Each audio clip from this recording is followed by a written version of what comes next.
Well, good evening, everyone, and welcome to the Brian Crombie Radio Hour on Saga 960. I'm going to bring back for you one of my favorite interviewees, Dr. Manal Naboulsi, who is a transformational coach, business coach, and life coach in Beirut, Lebanon. I came across Manal when we were students together at the International School of Management in Paris, France, and she's literally brilliant, got great experience. And we've done a couple of interviews already, and so I thought I'd bring her back again. Dr. Manal, how are you? Hi, Brian. How are you doing? Very well, thank you. So you were telling me that things in Beirut are opening up. Yes. Fortunately, we're back to having everything open, as bars, restaurants, the touristic areas are back open, the beach and everything. So we're back, but step by step. Step by step. And and the beaches, they're open?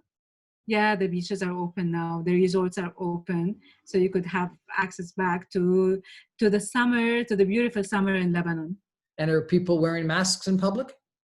Whenever you're in a public places, as supermarkets, stores, or pharmacies, you have to wear the mask. But otherwise, whenever you go right into restaurants, they just take your temperature, and you go in. If you don't have a high temperature, you could go in as long as you feel good and everything is good. Right. And you were telling me that they're keeping some of the tables empty? Yes, exactly. So we have a capacity of 70% in places like restaurants or pubs. So 70% of the occupancy or the capacity of the people can be. So you still have spaces between table and table, right. And you could sit just feeling good about yourself. You're not connected all the time to the other people around you. So are people, just going crazy and wanting to party again and interact with people, or are people resistant and worried that they're going to catch the infection if they go out? What's the attitude, do you think?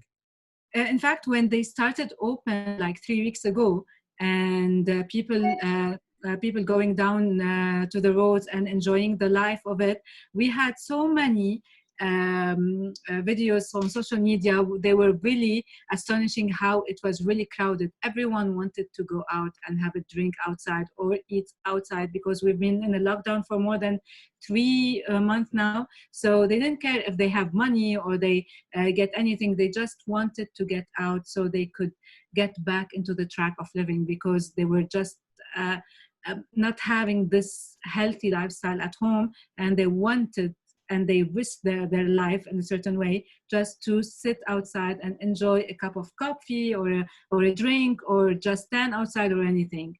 So it was risky, but at the end, we need to adapt to that change. And I think that adaptation takes time. So whenever you want to get out of this lockdown, you have to know exactly that you are taking a challenge and you are up to that challenge, the same way that you do anything in life.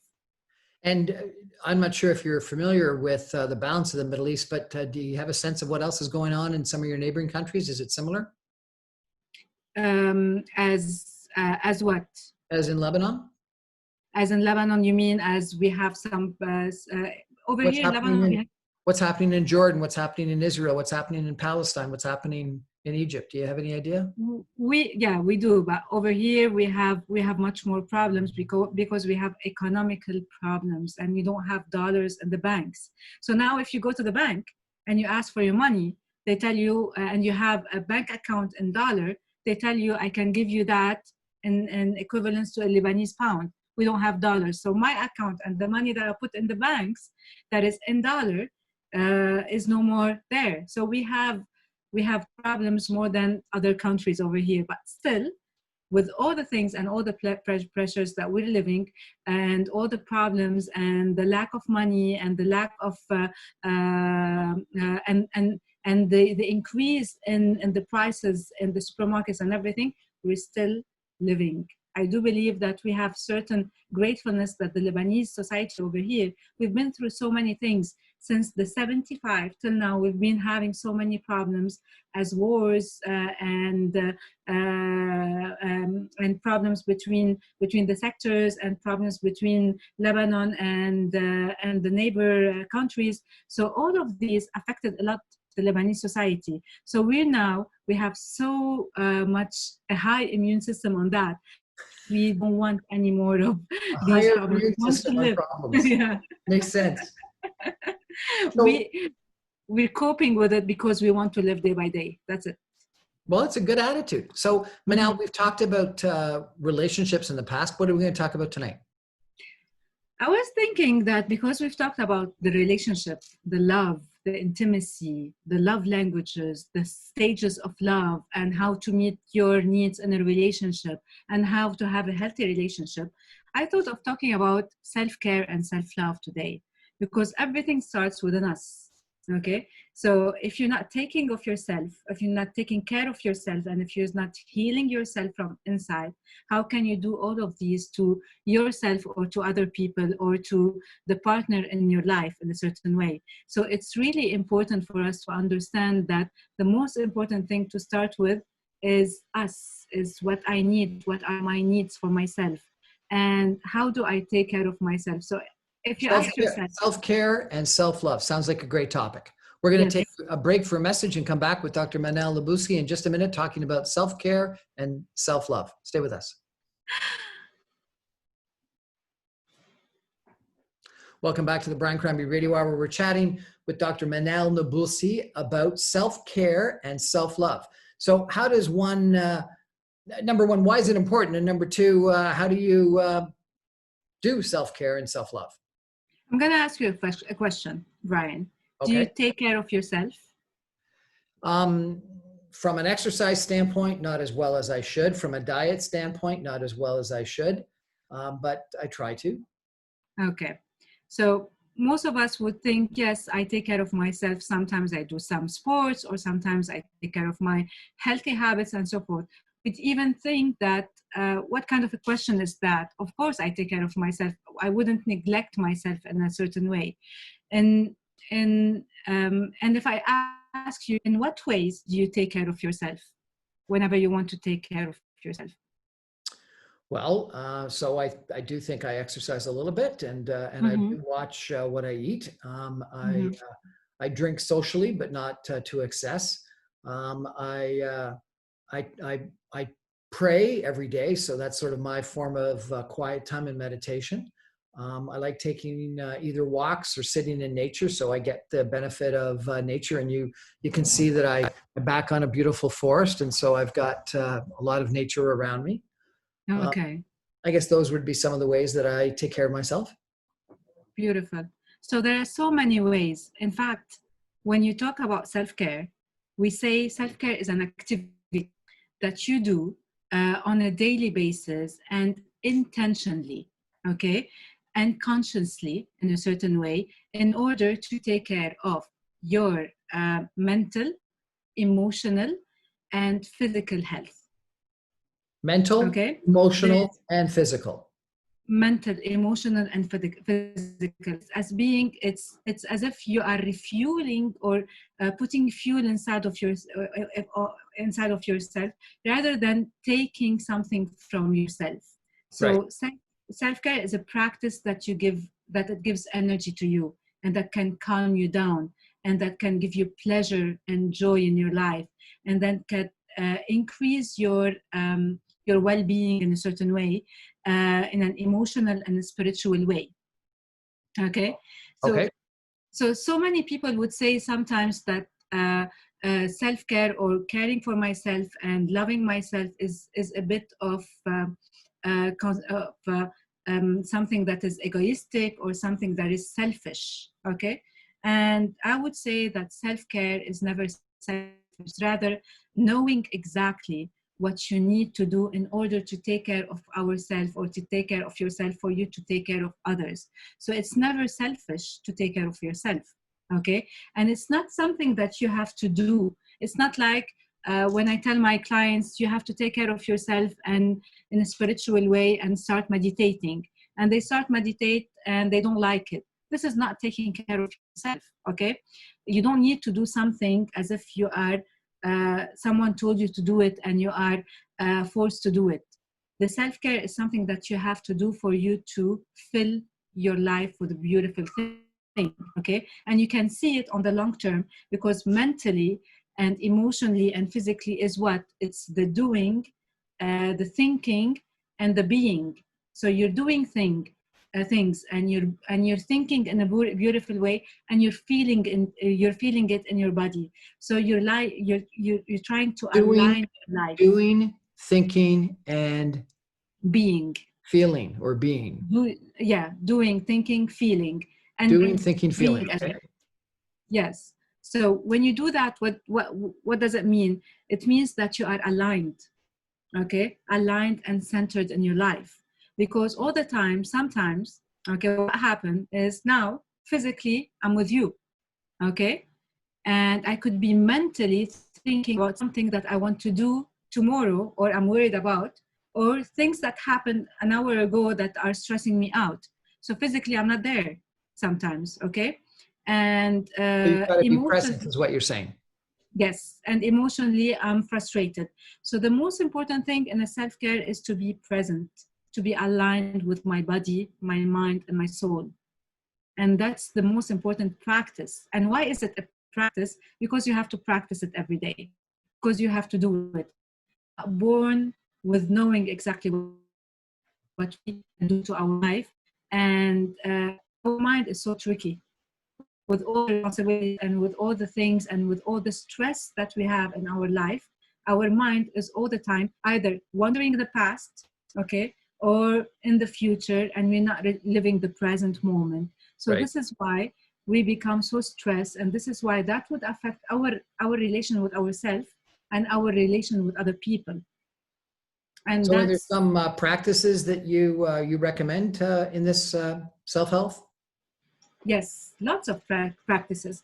First of all, we can divert the practices into different ways. You have the physical practices, as you said. You exercise from time to time. Okay, exercising would increase a happy hormone in our body. Okay, so if at least I'm not saying that we have to exercise every day for 1 hour or 2 hours. If we're not that person or that kind of people, we could at least walk every day for 5 minutes, practice exercising or yoga for 5 minutes, try to do a challenge for ourselves so our mind will start practicing this physical well-being.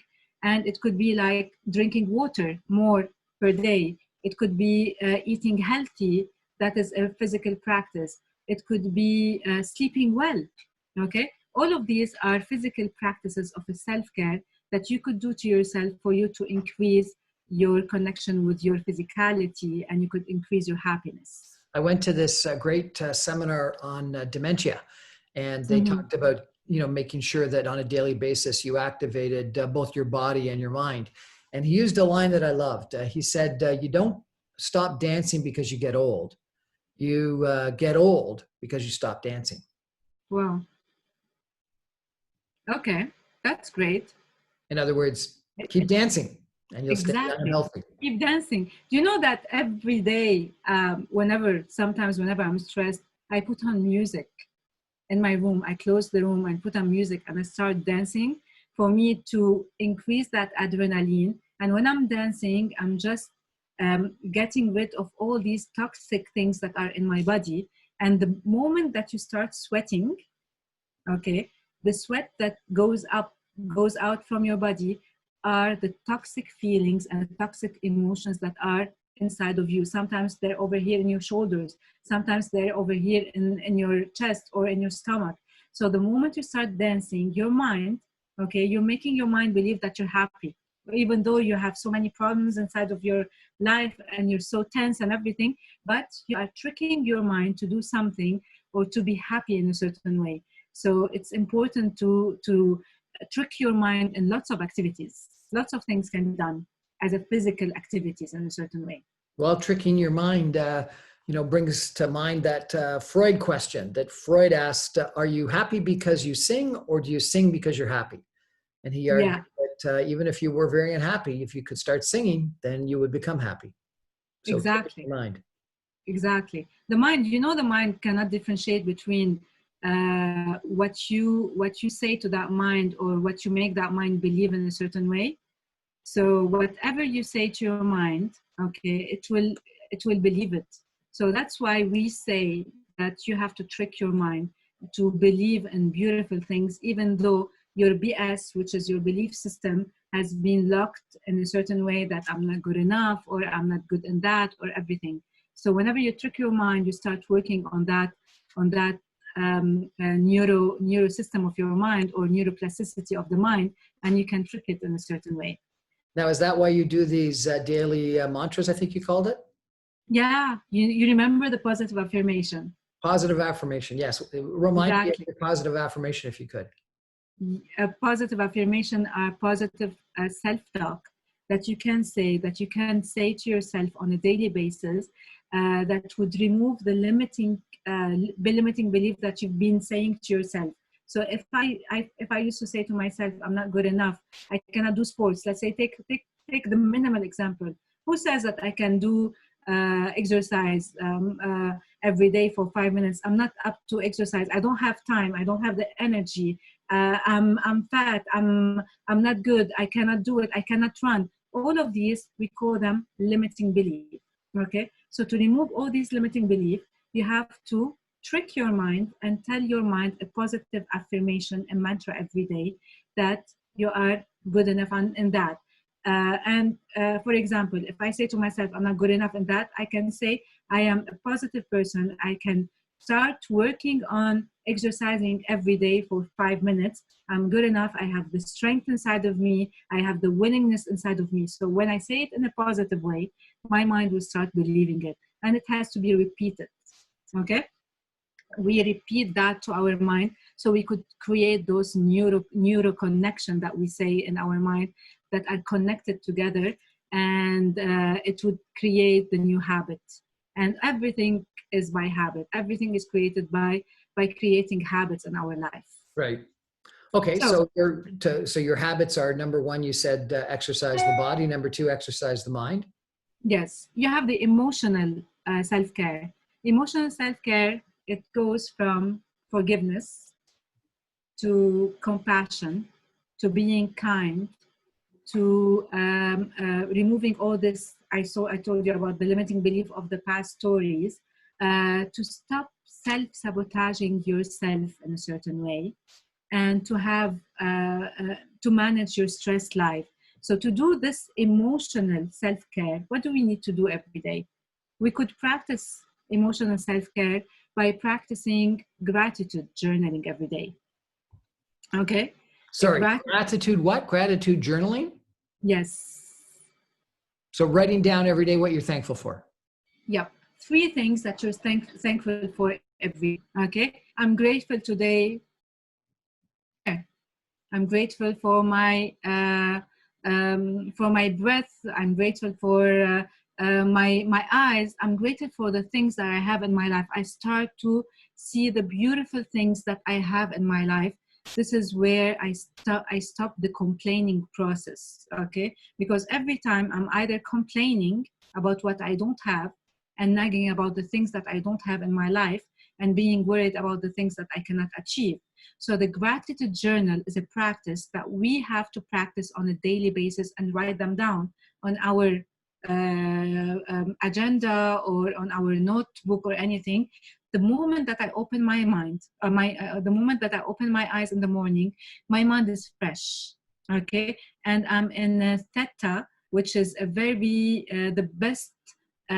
the best wave in my mind, because it's the positive mind and it's the attractive mind and it's the healing. Your mind is clean in the morning, so you could see the things in a beautiful way before opening your phone and seeing the news and seeing what happened with the problems in the world. Before doing anything, just write exactly what you're grateful for and see how your mind by time get rewired to be positive and to be grateful and to be forgiving for the things that happened in our life.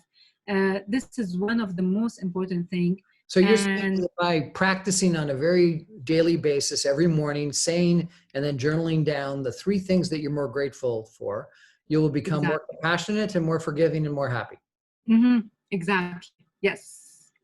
it can release lots of things that are in the past. It can decrease the mind from focusing on the past things that we couldn't achieve, on reminiscing over the past stories of our life. So the more that you crave, the more things that you are grateful for, the more positive attitude that you achieve, and you start focusing on what you have.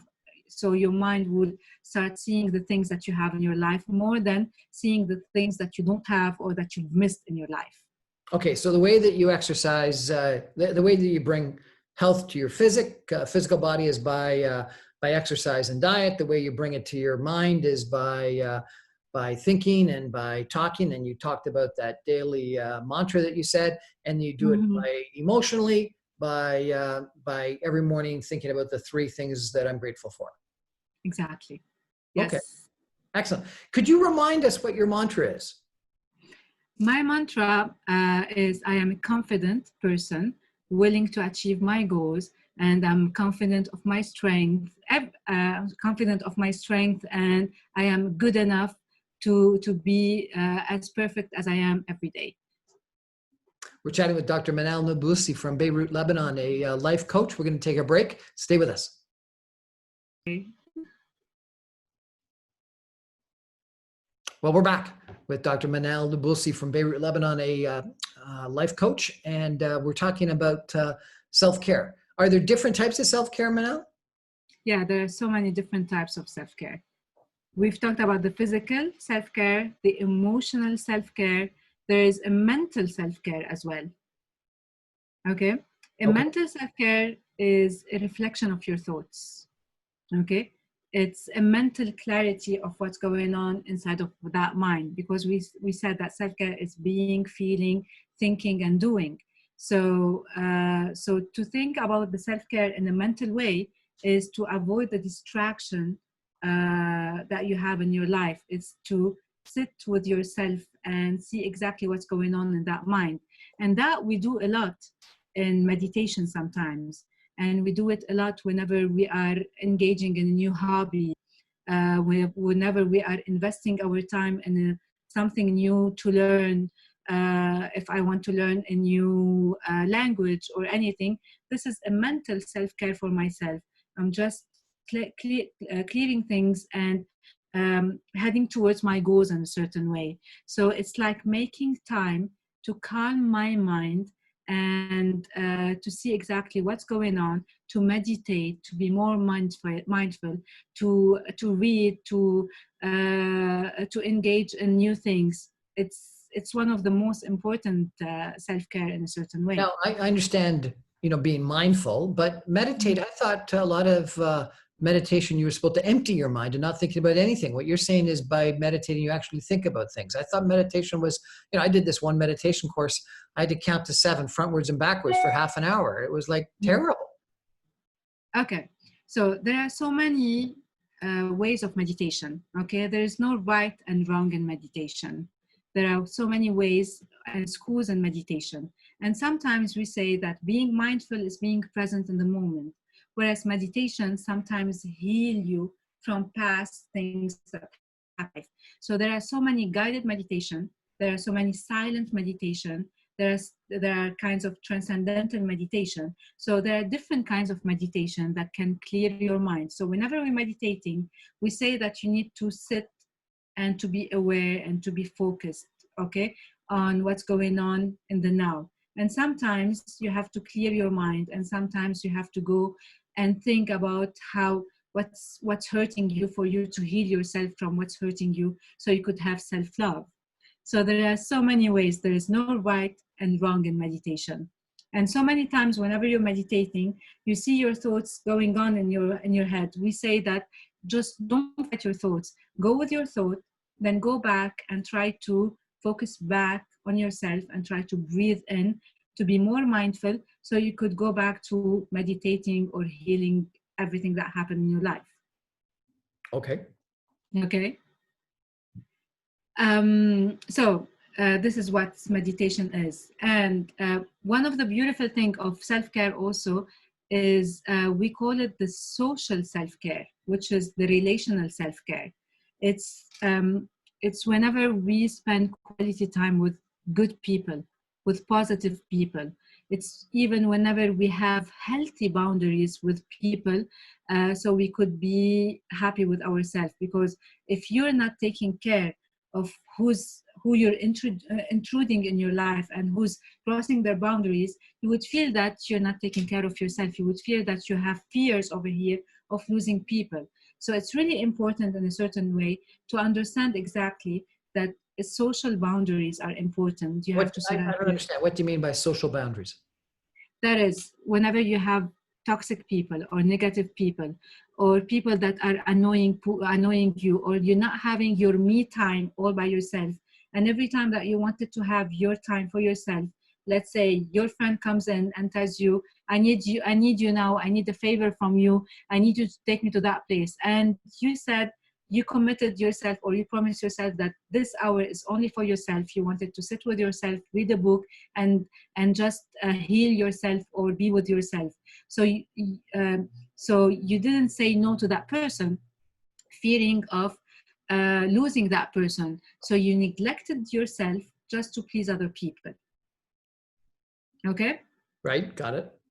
So when we all the time pleasing other people, we are not taking care of the boundaries that we've put with other people. We need to have that boundary for ourselves. This Okay. So time of self-care. you've got Hmm?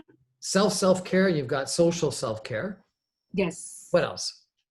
We have spiritual self-care, which is the belief system, which is the gratitude as well, which is the mindfulness, which is the volunteering. Sometimes if you volunteer in an organization, it brings you a positive self-care, which is even sometimes the act of kindness that you do every day. So all of these are part of our spiritual self-care. And we have the personal self-care, which is the things that you do to yourself outside, the outdoor activities like hiking, camping, trying new things, going outdoor, spending time in nature, planning a getaway, trying something as an activity as gardening or anything that is outdoor. It's something as a recreational and a personal self-care that you need to do it, or watching a certain concert, opera, or anything. So sometimes we procrastinate lots of things, okay? And we keep on procrastinating this, saying, okay, I'll do that trip, or I'll do that getaway whenever I'll be done with my work, okay? Whereas, in fact, myself needs this time for myself. I need it. I'm the person who need to take care of herself and need to know exactly what to do in a certain way. Right. So you've got to take care of yourself if you're actually going to be efficient and productive enough to get the work done. So waiting until the work is done might actually be self-defeating. Exactly. We have also the environmental care, self-care, which is environmental as a space, okay? Whenever we declutter our room or our space or our office, decluttering, recycling, having a safety environment around us, reducing the pollution, paying attention to the safety, to the comfort of our living space around us. This is self-care. If I'm going to the office every day and I don't like the way that my office is decorated, I don't feel I'm at home, I don't feel I'm okay, I cannot provide or improvise or do something, that would decrease from my motivation. So I have to take care of everything that is around me, okay? Even from saving water, from the pollution in the air, from this, using the smartphone, from going paperless. All of these, whenever I take care of these, I can be relaxed in a certain way, and I can see that I did something to that, to the universe itself. And you think that that will make you feel better? Yes. Okay. Decluttering my office. Exactly. Organizing your home, decluttering, safety, all of these. And the last one is the financial self-care. Which is probably what people focus on too much. Yeah. It's managing your finance. Sometimes we neglect it. Sometimes we just keep on procrastinating things. We don't identify these are as important values to our life. And we think that we don't need to do it now, or sometimes we're satisfied with what we have now. So so I say to my clients, sometimes we could create a vision board to reflect on what we really desire in our life. So to reflect even on the progress towards what we want in our goals. So so it reflects a lot, Karen, also on the budget that we need to consume on each of things. So we could set our priorities, meet our goals, and whenever we meet that, we're so much in high dopamine in our life, which is the happy hormone that is transmitted in our body, that we are achieving our goals, and financially we are good, and we can afford things, and we can do the budget and do the saving of things, so we could move on and move forward to better goals in our life. Right. Okay. Well, that all makes sense. Yeah.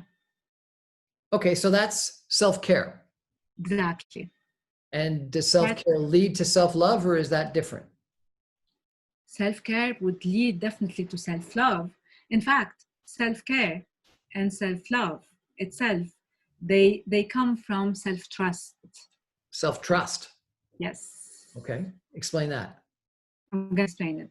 In fact, there are so many things that we do in our life, okay, that needs these small commitment, okay, and promises that we do. That is, if I commit myself to care about, let's say, my spiritual well-being, okay, or my mental, if I commit myself to do journaling or gratitude every day, what will happen later on to me when I look in the mirror, or to my how I reflect myself in the mirror? So the more I take care of myself, the more my confidence will increase, and the more I become so much aware of what's going on, and I love myself more because I'm achieving more. Does that make sense? That makes sense. Yeah? Yep. Okay. So this is why self-love is a very beautiful practice that we can do, and it can increase in our daily lifestyle. It can increase a lot in our vision of how we want things to happen, we want things to be. It's self-love is not narcissistic. It's not something that as if it's a big ego that I need to love myself. Self-love means having a high standards or regards for my own well-being, and my own well-being is part of my what? It's part of my self-care. So self-love means taking care of my own needs. It's taking care of my health, my mental, my emotional, and my well-being in a certain way. So all of these, if I don't accept myself, okay, and I look in the mirror and I say to myself, I don't deserve it, I'm not good enough, then I'm searching for a picture that is not true. It's part of as if being a perfectionist, okay? Being all the time working towards being perfectionist is not self-love. I say every day that you don't need to work towards being perfectionist. Perfectionist would lead you to have so many problems in your life. We're not up to be perfect. We're up to be what's so called up to loving myself in my weaknesses sometimes, loving or appreciating what is happening in my life. Whenever you accept yourself and love yourself for what happened in your life, this is where you start developing the trust in you and developing the confidence inside of you. So you don't need to be perfect to love yourself. You've used the word confident a couple of times, and you say confident in your daily affirmation. Yeah. And I think confidence is one of the keys to success in life, both personally as well as in business. But it's interesting because some people that get overconfident become egotistical and or arrogant. So where do you draw the line between sort of overconfidence, arrogance, egotism, and what you're describing as really beneficial self-love and confidence? In fact, you could just notice it from the way that they talk, okay? Sometimes over-exaggerating and being so egoistic, it shows that they are hiding what? They're hiding their weaknesses inside of them. This is why sometimes Yes, and insecurities, exactly. So this is why sometimes you can sense that people are not loving themselves. They're just trying to drag the baggage of the past, okay, and of their all insecurities and all their low self-esteem into the present. And this is why they become so narcissistic, negative, toxic people, and egoistic people all the time, that they try to empower other people and not try to go with the flow with other people. They're not present, they're not going with the flow, they're not energetic, and it shows in a certain way. The So you person don't who's believe that telling people to have self-love is leading them toward egotism or narcissism? no, self-love is not egoistic. Self-love is loving yourself for yourself. You're not showing up to people. You're just filling that tank inside of you for you to give other people. Because the best relationship or the longest relationship you could have is with yourself. Okay? So every single day, you're living with your thoughts, you're living with your ideas, you're living with your fears. So if you don't have that good self-love for what happened in your life, okay, how can you go on? If I have someone that is negative and that is bombarding me all the time with negativity, and that is draining my energy, I want that person to get out of my life, because that person is not loving me. Whereas if I'm loving myself, this is where I can give other people. This is where I can provide other people with the goodness that I have, and I'm not waiting for anything in return. I just give because I have so much things inside of me that I'm not over here to play with people, or to make them just misunderstand them, or to shower them with lots of negativity that I have inside of me. So when you self-love yourself, it's a proof that you are forgiving all that happened in your life. You're confident of the imperfection that you have. You're confident of the things that happen in your life, and you're embracing even to learn from those people. Whereas the person who's egoistic would never want to learn from you. We're chatting with Dr. Manal Naboulsi about self-care and self-love. Stay with us. We'll be right back. Welcome back to the Brian Crombie Radio Hour, Saga 960. We're chatting tonight with Dr. Manal Naboulsi from Beirut, Lebanon. She's a life coach. And Manal, what sort of practices would you do with your clients to try to get them into a position of self-love and self-care? There are so many practices, but first of all, we're gonna do a practice together, okay, to see exactly. It's a mental check-in to see exactly where we are now. Okay, I want you to just to pause and reflect, okay, and try to gaze down your eyes or close your eyes, and I want you to see what's happening right now inside you. I want you to close your eyes and map your life as if it's in front of you. Okay. And I want you to ask yourself, what am I feeling in my body in that moment? And listen to your body. Okay. Listen to that body. What is it telling you?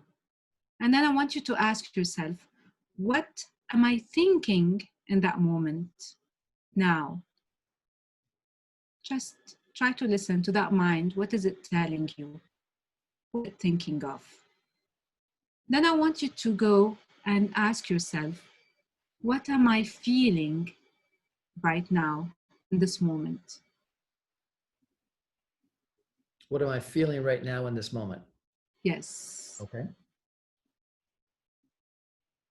So, am I treating my body well? When I look in the mirror in the morning, am I full of energy and vitality for the day? Do I enjoy the leisure time in my life? Am I surrounded with positive people around me that could elevate me in a certain energy and not drain my energy and take away my energy? Ask yourself, am I doing what makes me truly happy? Am I finding a purpose of my life on a daily basis? Am I on the right track financially? And I want you to ask yourself if you're paying attention to your mental and emotional needs. Okay. Because it's time to recognize what's working and what's not working in your life. I want you to think, what action are you going to take now, as of now, when I'm going to end this mental check-in? I want you to think of an action plan. What are you going to focus more on? Is it your mental, your emotional, your spiritual, your social, your environmental, your financial self-care? What self-care are you going to introduce in your life on a daily basis that can increase your happiness, that can make you more happy day by day? What have you been procrastinating for a long time? And it's now time for you to do it, because the benefit of self-care are healthy relationship with yourself, being positive, being productive, being motivated more, having a higher engagement level with yourself and with other people, and it can decrease the fatigue and it can the illness. So what is that thing that you have been procrastinating, and you are going to take that action plan now? Take that action plan, try to visualize it in your mind. Try to see exactly from where you're going to start that action plan, because self-care starts with you, and self-care is something that is a practice. So you need to practice it on a daily basis.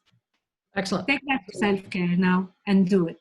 When you do this with your clients, what do you do? Just get them to think about it? You get them to write it down? We write it down. We do SMART goals after that. SMART goals. What are SMART goals? Specific, measurable, attainable, realistic, and time-bounded goals. Oh, that's good. Hold it. Let's do that again. Specific, attainable. Specific, the SMART, the specific, measurable, Measurable. Attainable, realistic, and time-bounded. Time-bounded? Yes. Smart. That means if they tell me I'm going to do self-care, the physical self-care, I'm going to go to the gym every day for 2 hours, that is not a specific, measurable, attainable. It's not realistic. If I haven't been to the gym for almost a year now, and you're telling me that you're going to the gym every day, this is not realistic and time-bounded.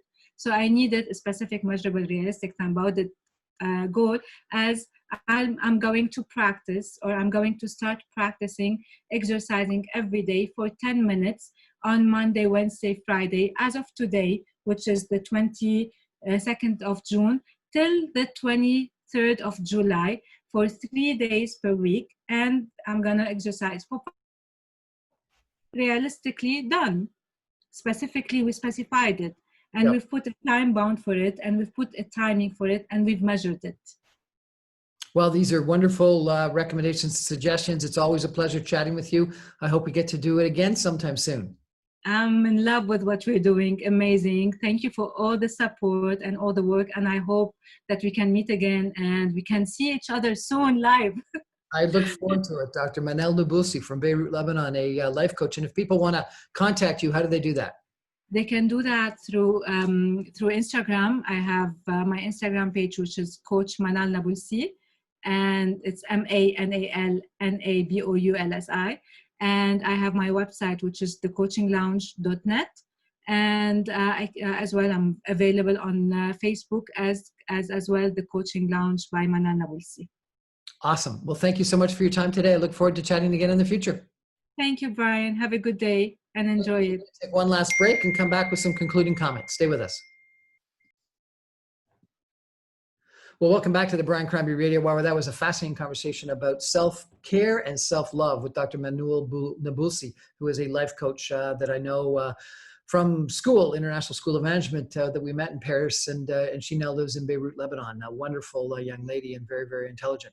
You know, it's got a lot of things very similar to some of the things that I talk about in my thesis that is all about social capital. And I took this wonderful course from a guy by the name of Dr. Richard Boyazzi, who talked about the theory of intentional change. And he spoke about how you have to, number one, have to have a vision of where you're going. And Manal talks about the vision board. And then he talked about understanding the positives and negatives of who you are. And that a lot of people will focus on either the positives only and become egotistical, or the negatives only and become depressed. And you've got to balance it. You got to do both. And you got to really think through, a 360-degree sort of analysis of what you're all about. And then you got to put into action. And he talked about, not the SMART goals that Manal talked about, which were fantastic. I think they were specific, measurable, attainable, realistic, and time-bounded or something like that, I thought were fantastic. But he talked about you got to put them into action. And then more importantly, you got to figure out when you haven't achieved them and cycle back. And he said too many people try, fail, and give up, when what you got to do is you got to try, fail, and then if it doesn't work, you got to somehow change your pivot or improve something. And I think that's so critically important. And some of the things that we talked about that were key, Manal talked about as well, were daily affirmations, daily rituals, habits, meditation, time alone, time with others, and then just health. And, as many of you know, I used to be in the pharmaceutical business. So many of the doctors and the investigators on trials would tell me that if we only had better diet, better exercise, better sleep, and some fun in life, so that we got those dopamine hormones that Manal were talking about, we'd be healthier. We wouldn't need a lot of the drugs that the pharmaceutical business sells us. So, you know what? I think there's a lot of positive in what Manal is talking about and a lot of these other people on these topics. So let's get out there and practice some self-health, and maybe we'll get to self-love, which will help us achieve these visions in our vision boards. Anyway, that's Brian Crombie and the Brian Crombie Radio Hour. Thanks so much for joining us tonight. And Manal, thank you so much for joining us. It's a real pleasure chatting with you once a month, as it's become our habit to do so. Thanks. Good night, everybody.